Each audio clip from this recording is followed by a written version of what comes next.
Hey everybody, and welcome back to the second part of eyeballs and how to paint them.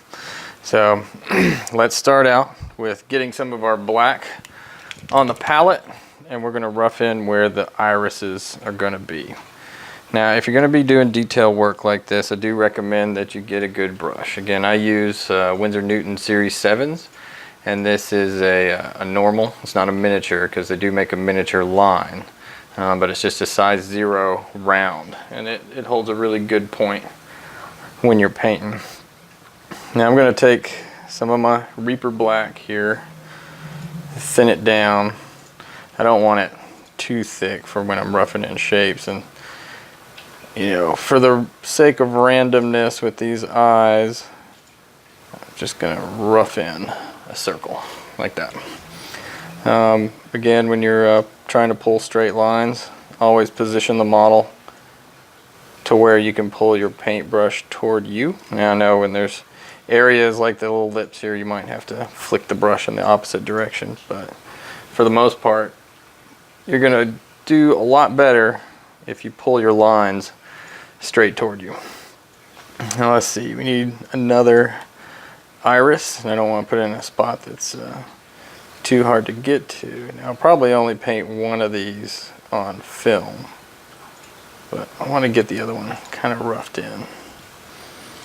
And this one, again, due to the model, is going to be a little bit harder to get to. I'm just trying to get a thin black line to kind of represent where my stuff's going to be. And here I have to move away from myself a little bit. And it's okay if you get them a little too thick. It's not going to matter in the long run.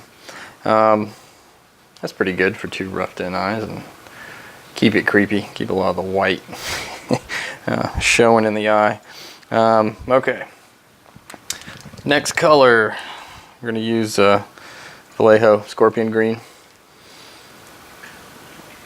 This paint has a tendency to get old quick. I think the pigment's pretty heavy, so it'll separate. So make sure you got a good amount of paint, or a good consistency of paint if you're using that color. Mine will usually last a little less than a year. So I'm going to start roughing this green in here. And yeah, now I'm painting over all my previous work, but that's okay. Need to put the iris in there. And while that's drying, I'm going to go in and get the other side of my eye. Not terribly worried about the cracks here. Let's see, this is already dry, so I can go back in and do a second coat. It's not completely dry, but if I'm delicate, I'm not going to pull up any paint that I just laid down for my base coat.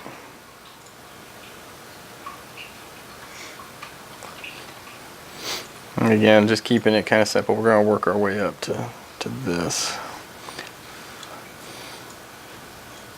I'll do one more small coat on the bottom iris here.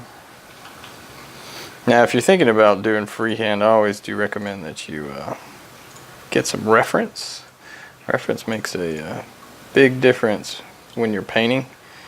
Of course, for this one, I used the cover of Anemia, which was a Tool album for my inspiration and reference. Alright, got a little bit of base color in. I want to highlight it up, so I'm going to take some of my white. And the Scorpion Green highlights up pretty quick, so I don't need a whole lot of this white to bring it up. See how drastic of a change I got just with like a little bit of a brush tip, and that's going to show pretty immediately. I'm going to highlight it like I would any other object, and pull the highlights kind of more to the top. Keep some of the darker color in the crevices here.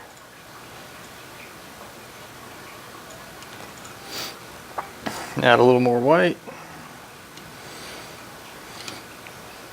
And then come back to it and pull it up again. So there we go. That's a good beginning to an iris here. All right. Let's work on pupil placement, and then the little lines here. I'm not actually sure what those are called in an iris. I guess I should have looked that up before I started. I know I guess they're what contract the pupil when it needs to be smaller. And the pupil doesn't have to be perfectly round. Pupils are, again, if you use reference or you go look, they actually look a little bit better when they're not round.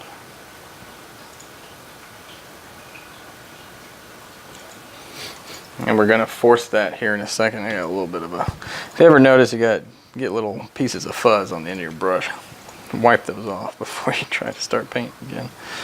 I'm gonna thicken this little line up here on the edge.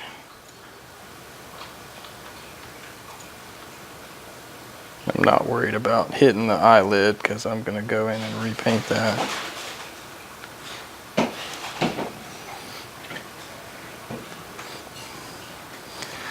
And then I'm going to start pulling some lines here.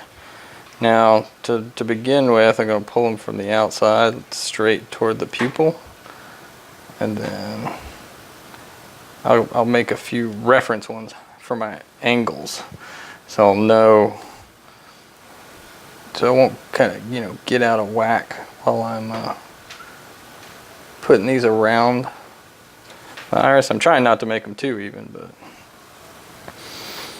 these can be randomized a little bit later. And they can come out from the pupil too.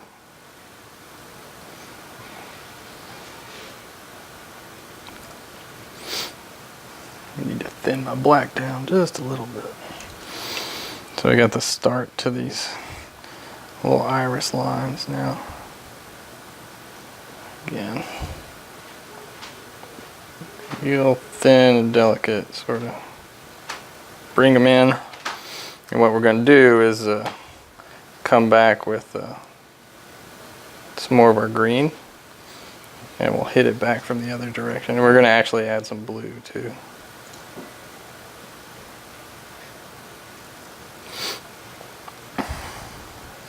The blue we're going to save for a last step and actually glaze it on. For right now, I just want to build up this base of little striations that are in the eye. And again, it doesn't have to be perfect because we're going to come back.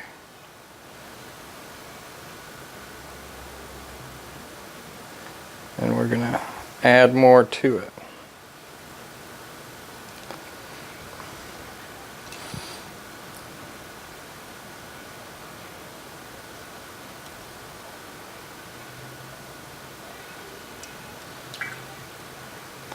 Again, getting a little piece of fuzz on the tip of my brush here. I want to knock that off. It's a new brush. I just opened this one up for this because some of my older ones are getting worn out. I use them a lot.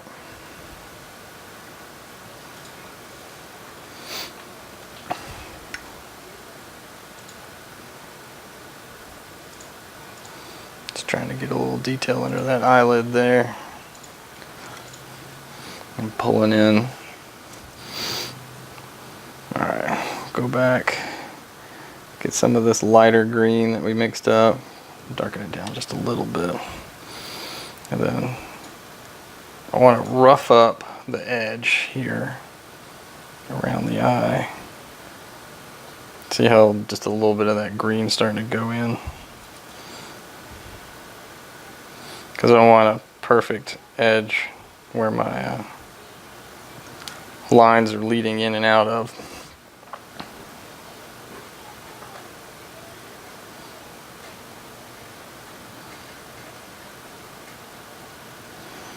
Kind of starting to break that up just a little bit.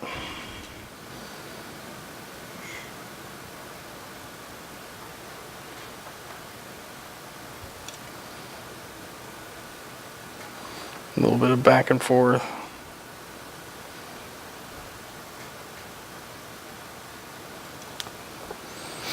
Starting to develop. I notice on this side I got a little bit of a flat edge, so I might want to go in and add a little bit more to that edge there, just to round it out some. So we're starting to get the iris looking pretty good. We got some blank area down here, and then kind of an oopsie where I pushed the brush in a little bit too much.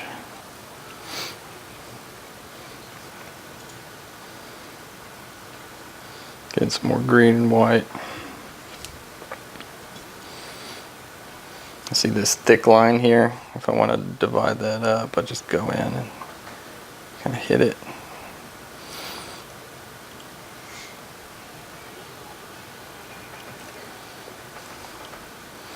Starting to get those striations like we have over here.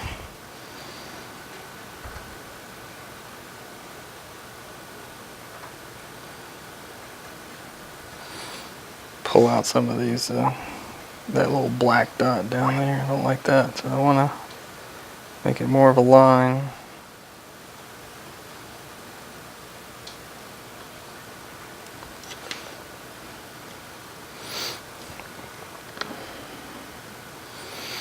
Back to black. This is a little bit of a process of going back and forth and getting your lines in for the eyeball.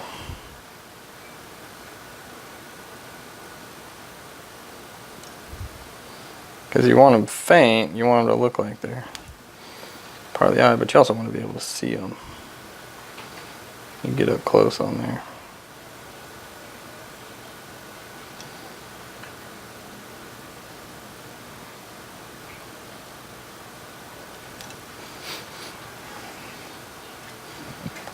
Starting to develop there. Get some more of our green. I'm gonna go with the straight green this time. Sort of. Again, I'm aiming in between my previous striations just to exaggerate those lines a little bit more. Make them look like they kind of curve in to the eye there.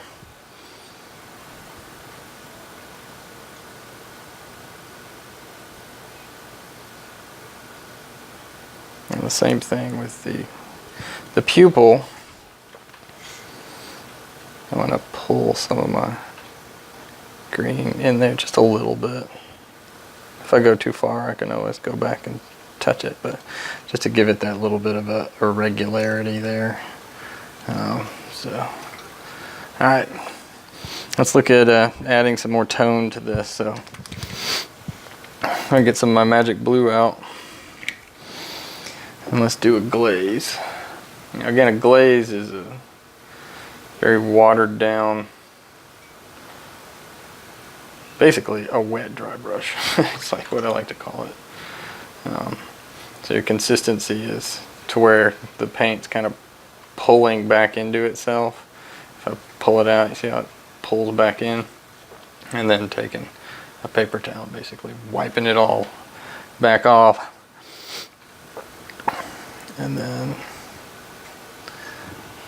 you can see how it doesn't cover my black, but it just sort of tones. And then give your brush a good lick every now and then to get your color in there without the color being too strong. So now we got that kind of blue-green going, and it's working up. Now, if I want, I'll take some of this white, some of the blue, because I noticed on the other side I got some pretty high colors, and then come in here and start adding a little bit more solid color around the pupil. Just little pips or bright spots. Go even brighter. Come back in, do another pass, pull it through.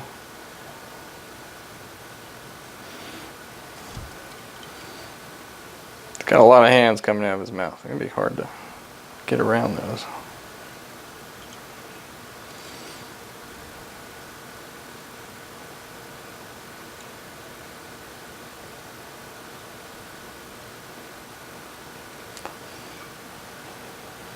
There we go. And so if we take our black again and come back in, and we can kind of trim this out.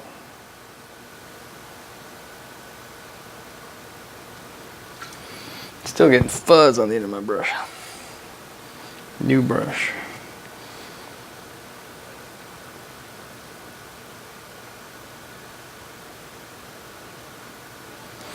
Trim that pupil out a little bit more. Starting to develop our iris.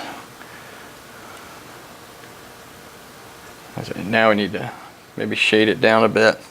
And instead of using black to do that, grab some darker green here.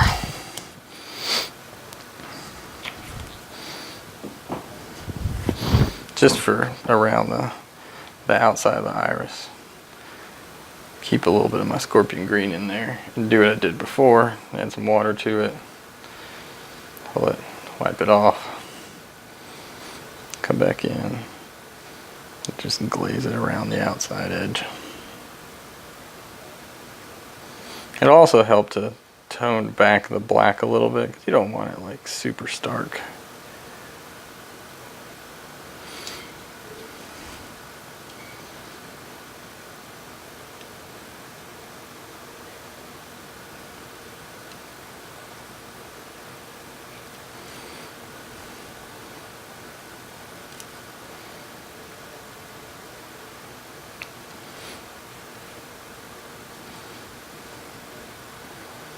It'll take a little bit of playing back and forth to get completely color matched with the other side, because there's a few colors that I worked with previously.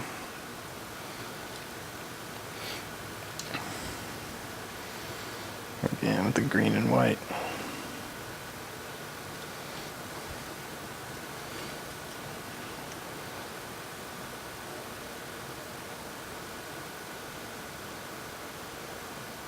And just locking in those lines each time I go back and make a little bit of a change,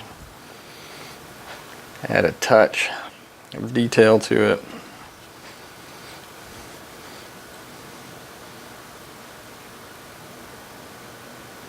So when you're working and you're not happy with where it is, just think of where it's going to be.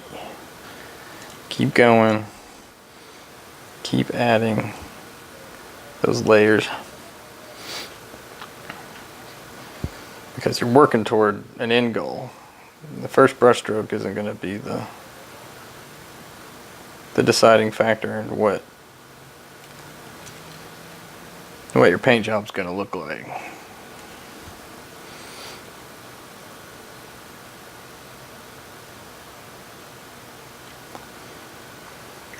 And eyes are kind of random, so the more you add, the better your result is going to be. So now the eyes are kind of rolling and lolling around in there, getting kind of funky. Back again with the black, strengthen up some of those other lines that are around the outside edge, just to kind of bring it into more matching with the other side.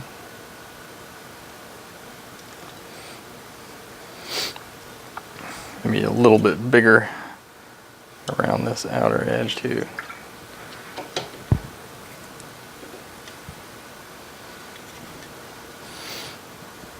Just working with a brush and making sure my bristles are where I want them to be as far as the point. It's better to be able to make one brush stroke and have it work than to have to keep going back because something messed up with the bristles on your brush. So that's it for the iris, I'm pretty happy with that. I might go back in and glaze some of these colors back and forth at the same time, because you'll notice when you're working with something over a few days that, you know, the paint will change just a little bit, so you can always go back and glaze them back into being more consistent with each other. But let's add a highlight and then finish up for the night. So I don't have my iris here, but my light, my reflection, I don't want to put it on this side. I'm going to go in and just touch. I have a pretty heavy load on the brush, so I'm just barely touching. And then right here, right above, like a little bit of a smaller dot. And that way it gives it more of a glossy look in the end. And I can always go back in and cut in some more mahogany around the eyes and deepen that shadow a little bit. Let's go ahead and do that real quick.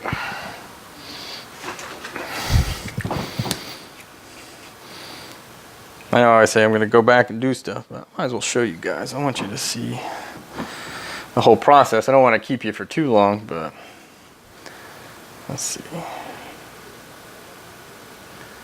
This mahogany again. I don't need to go all the way around. I just need to hit these areas. And it's a pretty heavy coat just to cut in.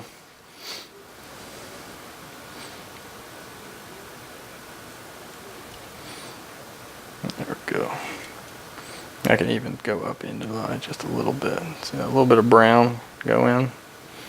Kind of helps shade the bottom part of that iris there. And then in the corner especially, it's kind of dark, the top side. And that's it. Got some creepy eyes. So, like always, if you guys got any questions, please let me know. I'm here to answer them and help you out in any way I can. But till next time, we'll see you. Bye-bye.